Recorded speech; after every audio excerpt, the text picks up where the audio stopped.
बदकिस्मती से पाकिस्तान के अंदर मैं समझता हूँ कि सबसे जो मज़लूम तबका है वो स्टूडेंट्स होते हैं। कॉलेजेस के अंदर, स्कूल्स के अंदर, यूनिवर्सिटीज़ के अंदर टीचर्स पढ़ा नहीं रहे होते, काम चोरी कर रहे होते हैं, उस पे कोई नहीं बोलता, कोई उस चीज़ को बॉदर नहीं करता। टेस्ट होते हैं, एग्ज़ाम्स होते हैं, उसमें पेपर्स लीक हो जाते हैं, पेपर्स की मार्किंग ठीक नहीं होती, रिज़ल्ट ठीक नहीं बनते, उस पे भी कोई इस चीज़ को बॉदर नहीं करता। पेरेंट्स हैं तो उनके उनके पास बड़ा आसान तरीका होता है कि बच्चे की नाकामी जो है उसका उसके जो फैक्टर्स होते हैं उनको आइडेंटिफ़ाई किए बगैर, उनको आइडेंटिफ़ाई करने की बजाय या ये देखने की बजाय कि वाक़ई हमारे बच्चे का कसूर है या कहीं इस पूरे प्रोसेस के अंदर कोई दूसरा बंदा तो इस चीज़ का ज़िम्मेदार नहीं है।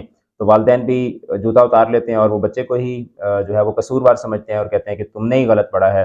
बच्चा लाख कहता रहे कि मैंने पेपर ठीक दिए थे, पेरेंट्स नहीं मानते, वो कहते हैं कि नहीं, तुमने ही ठीक नहीं पढ़ा होगा, वरना ऐसे कैसे हो सकता है कि तुम्हारे नंबर कम आएँ और फलाने के ज़्यादा आएँ। तो एजुकेशन का बुरा हाल हो चुका है इस कंट्री के अंदर, कोई इसका पुरसान हाल नहीं है, कोई यहाँ पे इस चीज़ को समझने वाला, इस चीज़ को इश्यू समझ के और इसके लिए आवाज़ उठाने वाला कोई नहीं है। हर किसी के अपने-अपने मसाइल हैं। किसी को पॉलिटिक्स पे बात करनी है, किसी को गेम्स पे बात करनी है, किसी को इकोनॉमी पे बात करनी है। तो एजुकेशन की बात है तो चलो छोड़ो एजुकेशन तो फिर ऐसे ही चीज़ होती है ना। लेकिन बच्चे इसमें सफ़र करते हैं, बच्चों को इसमें किन-किन मसाइल से गुज़रना पड़ता है, किस-किस तरह के बच्चों को प्रेशर में से गुज़रना पड़ता है। बच्चों को रेस्क्यू करने वाला बाज़ दफ़ा कोई नहीं होता और अभी मेरा एक स्टूडेंट है, he is a very hard working student, struggling family से है। और अभी वो मुझे कह रहा था कि सर यकीन करें कि अगर इस्लाम में खुदकुशी हराम ना होती तो आज मैं अपना रिज़ल्ट देख के तो मेरा दिल कर रहा था कि मैं खुदकुशी कर लूँ। यकीन करें कि मुझे उस वक़्त से लेके अब तक मुझे कुछ कुछ भी अच्छा नहीं लग रहा कि बच्चे किस तरह से प्रेशर में चले जाते हैं और बच्चों को रेस्क्यू करने वाला कोई नहीं होता, बच्चों को समझने वाला कोई नहीं होता।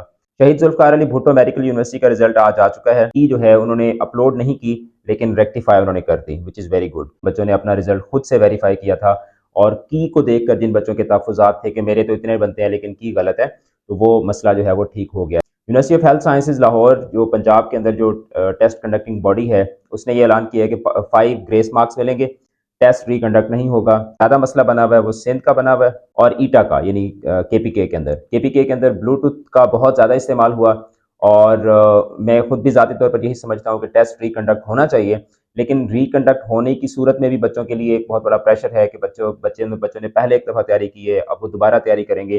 तो यहाँ पर सवाल उठता है हमारी जो हुकूमतें हैं और जो रिस्पॉन्सिबल लोग होते हैं जिन्होंने ये टेस्ट कंडक्ट करवाना होता है, उनकी अहलियत के ऊपर और उनके प्रोफेशनलिज्म के ऊपर। पेशावर हाई कोर्ट ने आज ये फैसला भी कर दिया था कि रिज़ल्ट को रोक लिया जाए, लेकिन बहुत कम मुझे नहीं लगता कि पेशावर के अंदर भी दोबारा कंडक्ट होगा या सिंध के अंदर दोबारा कंडक्ट होगा। इसी तरह बच्चों के साथ बच्चों को ज़बह कर दिया जाएगा, बच्चों के साथ नाइंसाफ़ी करके हमेशा की तरह। जब भी पाकिस्तान के अंदर कोई भी बड़ा टेस्ट होता है तो उसमें कोई ना कोई इस तरह का मसला ज़रूर होता है, कोई ना कोई एनॉमली ज़रूर होती है। लेकिन आज वो कहना है ना, आज मरे कल दूसरा दिन।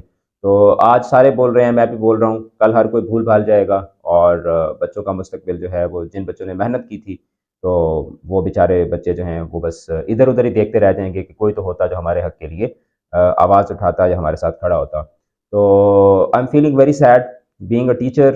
मैं ऑन एन ओपन प्लेटफ़ॉर्म मैं उन तमाम बच्चों से मैं माज़रत कर सकता हूँ और इज़हार हमदर्दी कर सकता हूँ। इसके अलावा और मेरे हाथ में कुछ नहीं है, मेरे बस में कुछ नहीं है कि मैं बच्चों के लिए आवाज़ उठाऊँ या बच्चों के लिए मैं किसी प्लेटफ़ॉर्म पे जाऊँ। तो और दूसरी बात ये है कि जितने भी बड़े-बड़े इन्फ्लुएंसर्स होते हैं सोशल मीडिया इन्फ्लुएंसर्स हैं, तो उसमें से भी उनमें से भी कोई आवाज़ नहीं उठाता। सबको अपने अपने काम करने हैं और सबकी अपनी-अपनी तरजीहात हैं। तो लोग कहते हैं छोड़ो यार ये बच्चों का मसला है, इस पे कौन बात करे।